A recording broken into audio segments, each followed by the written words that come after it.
इंसान जब दौलत की सीढ़ियाँ चढ़ता है ना, तो अक्सर वो सबसे पहले अपनी इंसानियत को नीचे ही छोड़ जाता है। उसे लगता है कि इन कागज़ के टुकड़ों से वो दुनिया की हर सांस, हर रिश्ता और हर धड़कन खरीद सकता है। लेकिन कुदरत का तराजू बड़ा अजीब है दोस्तों।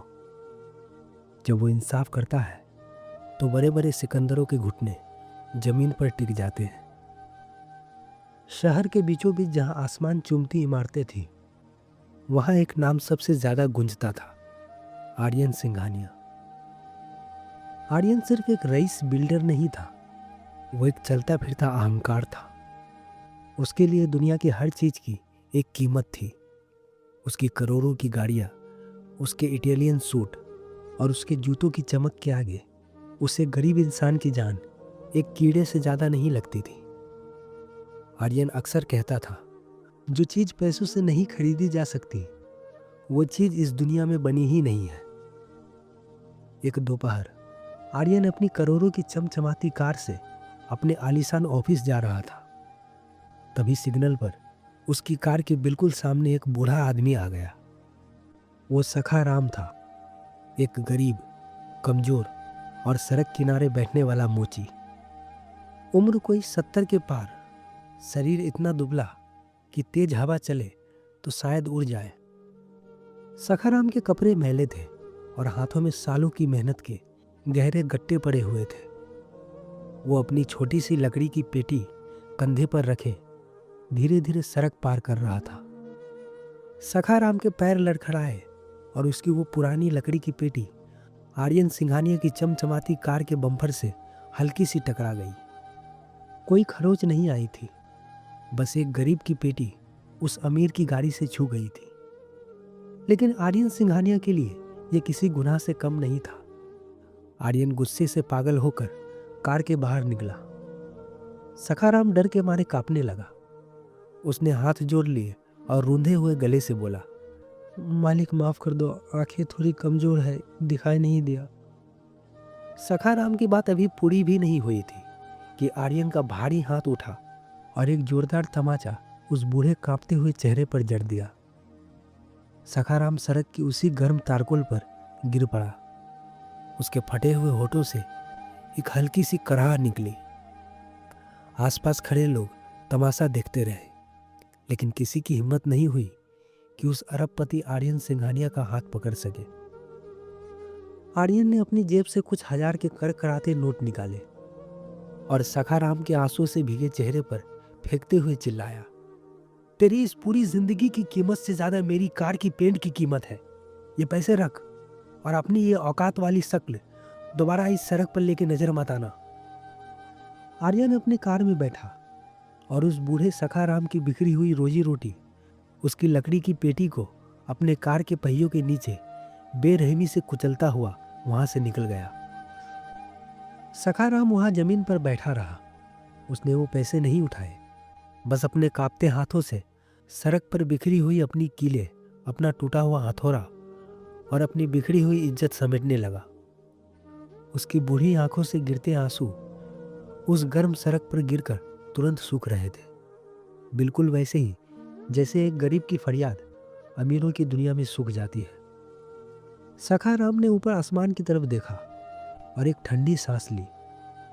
वो नहीं जानता था, और शायद आर्यन सिंघानिया भी नहीं जानता था, कि ऊपर वाले ने आज सड़क पर बिखरे हुए इन आंसुओं का हिसाब लिखने के लिए अपनी किताब खोल ली है।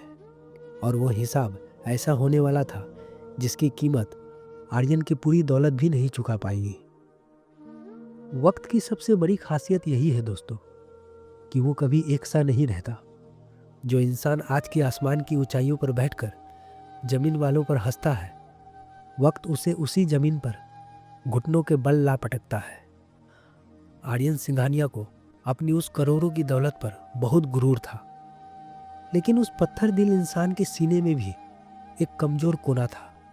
उसकी जान, उसकी इकलौती औलाद, उसका 10 साल का बेटा कबीर। कबीर ही वो इकलौता इंसान था जिसके सामने आर्यन की सारी अकड़ पिघल जाती थी। आर्यन ने कबीर के लिए दुनिया की हर सुख सुविधा, हर महंगी चीज उसके कदमों में लाकर बिछा दी थी। उसे लगता था कि उसकी दौलत की दीवार इतनी ऊंची है कि मौत भी उसे पार करके उसके बेटे तक नहीं पहुंच सकती। लेकिन एक मनहूस शाम कुदरत ने अपना वो तराजू उठा लिया जिसमें दौलत नहीं, कर्म तौले जाते हैं। कबीर अपनी स्कूल बस से घर लौट रहा था। बारिश का मौसम था और सड़क पर फिसलन। तभी सामने से आती एक तेज रफ्तार बेकाबू ट्रक ने कबीर की बस को एक जोरदार टक्कर मार दी। शहर के सबसे बड़े और महंगे अस्पताल का पूरा स्टाफ भाग रहा था। आर्यन जब अस्पताल पहुंचा तो उसकी हालत देखने लायक थी। उसका वो महंगा इटालियन सूट खून और पसीने से भीग चुका था। उसके पैरों के जूते नारद थे। वो आदमी जो कल तक दूसरों को कीड़े मकोड़े समझता था, आज आईसीयू के बंद दरवाजे के बाहर एक बेबस जानवर की तरह तड़प रहा था। घंटों बाद आईसीयू का दरवाजा खुला। शहर के सबसे बड़े सर्जन बाहर आए। उनके माथे पर पसीना था और चेहरे पर एक खौफनाक मायूसी। आर्यन उनके पैरों में गिर पड़ा। डॉक्टर, डॉक्टर, मेरा कबीर, मेरा बेटा ठीक तो है ना? अब दुनिया की सबसे महंगी मशीन ले आइए। अमेरिका से डॉक्टर बुला लीजिए। मैं अपना पूरा साम्राज्य आपके नाम कर दूंगा। बस मेरे बेटे को बचा लीजिए। डॉक्टर ने आर्यन के कंधों पर हाथ रखा और एक ऐसी बात कही जिसने आर्यन के उस दौलत के महल को ताश के पत्तों की तरह बिखेर कर रख दिया। मिस्टर सिंघानिया, आपके बेटे का खून बहुत ज़्यादा बह चुका है। उसकी जान बचाने के लिए हमें तुरंत खून की ज़रूरत है। लेकिन दिक्कत यह है कि आपके बेटे का blood group Bombay blood group है, जो दुनिया की सबसे दुर्लभ रेयर ब्लड ग्रुप में से एक है। लाखों में किसी एक इंसान का होता है। आर्यन पागलों की तरह चीखने लगा। तो खरीद लीजिए डॉक्टर। कितने करोड़ चाहिए? 10 करोड़? 20 करोड़? मैं अभी ब्लैंक चेक देता हूँ। आप बस वो खून खरीद लाइए। होश में आइए मिस्टर सिंघानिया। खून किसी फैक्ट्री में नहीं बनता कि आप अपनी दौलत से उसे खरीद लेंगे। खून इंसानों की रगों में दौड़ता है और आपके इस करोड़ों के बैंक बैलेंस से हम एक कतरा भी नहीं खरीद सकते। हमारे ब्लड बैंक में वो खून नहीं है। अगर अगले 2 घंटों में कोई डोनर नहीं मिला तो आप अपने बेटे को खो देंगे। आर्यन के पैरों तले जमीन खिसक गई। वो दौलत का नशा, वो गुरूर, वो पावर, सब एक पल में खाक हो गया। उसने अपने सारे रईस दोस्तों को, मंत्रियों को, बड़े बड़े बिजनेसमैन को फोन घुमाए। उसने करोड़ों का इनाम रख दिया उस इंसान के लिए जो खून देगा। लेकिन दोस्तों, जब मौत दरवाजे पर खड़ी होती है तो पैसे के बिस्तर पर भी नींद नहीं आती। वक्त रेत की तरह आर्यन की मुट्ठी से फिसल रहा था। 1.5 घंटा बीत चुका था। आईसीयू के अंदर मॉनिटर की लाइनें सीधी होने लगी थी। कबीर की सांसें टूट रही थी। आर्यन जमीन पर घुटने के बल बैठ गया और फुट फुट कर रोने लगा। आज उसे पहली बार एहसास हो रहा था कि दुनिया का सबसे गरीब इंसान वो खुद है, क्योंकि वो अपनी सारी दौलत लुटाकर भी अपने बेटे की एक सांस नहीं खरीद पा रहा था। तभी अस्पताल के उस सन कर देने वाले सन्नाटे में किसी के खुरदरे और धीमे कदमों की आहट गूंजी। कोई आ रहा था जिसके पैरों में जूते नहीं बल्कि फटी हुई चप्पलें थी। आर्यन सिंघानिया अपने आंसुओं में इतना डूबा था कि उसने सिर उठाकर देखा भी नहीं कि वो शख्स कौन है। उसके कानों में बस डॉक्टर की वो हैरान कर देने वाली आवाज पड़ी, जल्दी इन्हें अंदर ले आइए। इनका ब्लड ग्रुप मैच कर गया। ये एक चमत्कार है। वक्त जैसे ठहर सा गया था। बाहर बैठा अरबपति बाप अपनी करोड़ों की दौलत के साथ जमीन पर पड़ा था और अंदर वो फटी चप्पलों वाला इंसान अपनी रगों का खून देकर उस दौलत के वारिस की सांसें खरीद रहा था। पूरा 1 घंटा बीत गया। अचानक आईसीयू के मॉनिटर पर जो लाइनें सीधी हो रही थी वो फिर से ऊपर नीचे होने लगी। Beep beep beep.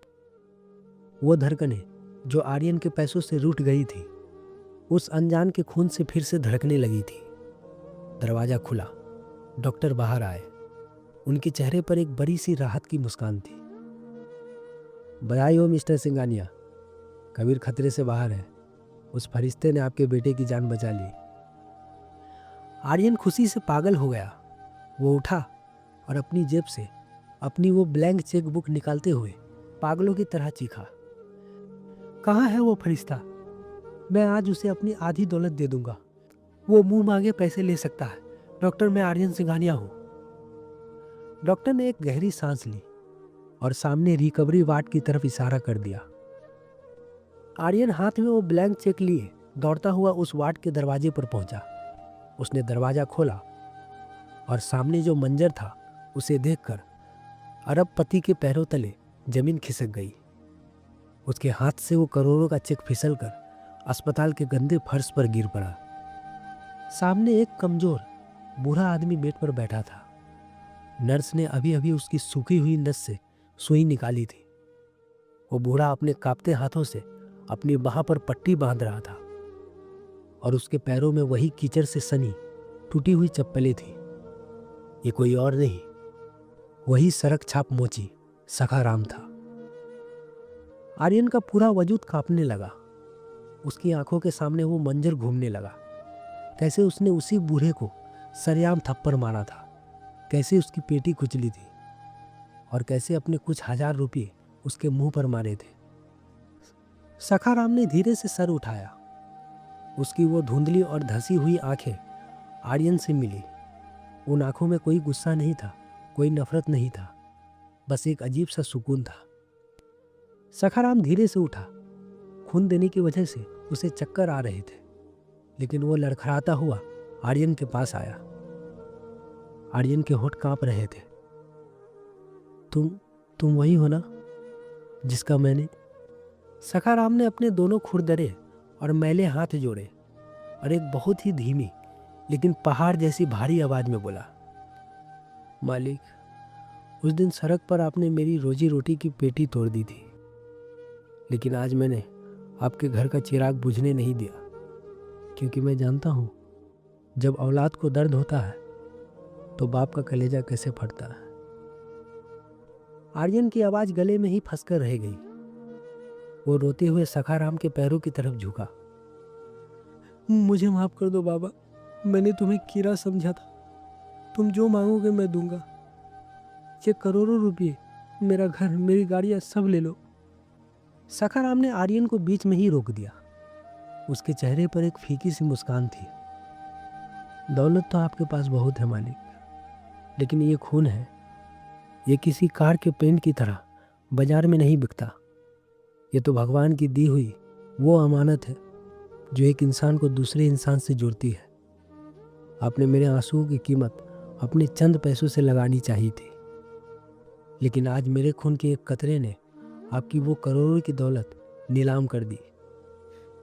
सखाराम ने फर्श पर पड़ा वो ब्लैंक चेक उठाया, उसे मोड़ा और आर्यन के उसी महंगे इटालियन सूट की जेब में रखते हुए कहा, इसे रख लीजिए मालिक, अभी आपके बेटे के खिलौने खरीदने के काम आएगा। और हाँ, आइंदा सड़क पर किसी गरीब को कुचलने से पहले ये जरूर सोच लेना कि शायद किसी दिन उसी गरीब का खून आपके बच्चों की रगों में दौड़ रहा हो। सखाराम पलटा और अपनी उसी टूटी हुई चप्पल को घसीटता हुआ अस्पताल के उस लंबे गलियारे में धीरे धीरे ओझल हो गया। आर्यन सिंघानिया वही अस्पताल के फर्श पर घुटनों के बल गिर पड़ा। वो आदमी जिसने कभी किसी के सामने सिर नहीं झुकाया था, आज एक मोची के मैले पैरों के निशानों पर अपना सिर रखकर फूट फूट कर रो रहा था। उसका सारा गुरूर, सारी दौलत, सारा अहंकार आज उस बूढ़े सखाराम की फटी हुई चप्पलों के नीचे हमेशा के लिए कुचला जा चुका था। दोस्तों, दौलत से आप एक बहुत अच्छा बिस्तर तो खरीद सकते हैं, लेकिन नींद नहीं। आप दुनिया का सबसे महंगा अस्पताल तो खरीद सकते हैं, लेकिन किसी की सांसें नहीं। ये जिंदगी एक पहिया है, जो आज ऊपर है उसे कल नीचे आना ही पड़ता है। इसलिए कभी अपनी हैसियत का गुरूर मत करना, क्योंकि जब ऊपर वाला अपनी लाठी चलाता है तो उसमें आवाज़ नहीं होती, लेकिन उसकी चोट सीधा रूह तक जाती है। अगर इस कहानी ने आपके दिल के किसी कोने को छुआ हो तो उस बूढ़े सखाराम के लिए कमेंट में 2 शब्द जरूर लिखिएगा। मिलते हैं अगली बार एक और अनकहे दर्द और एक नई सच्चाई के साथ, सिर्फ द सैडनेस स्टूडियो पर।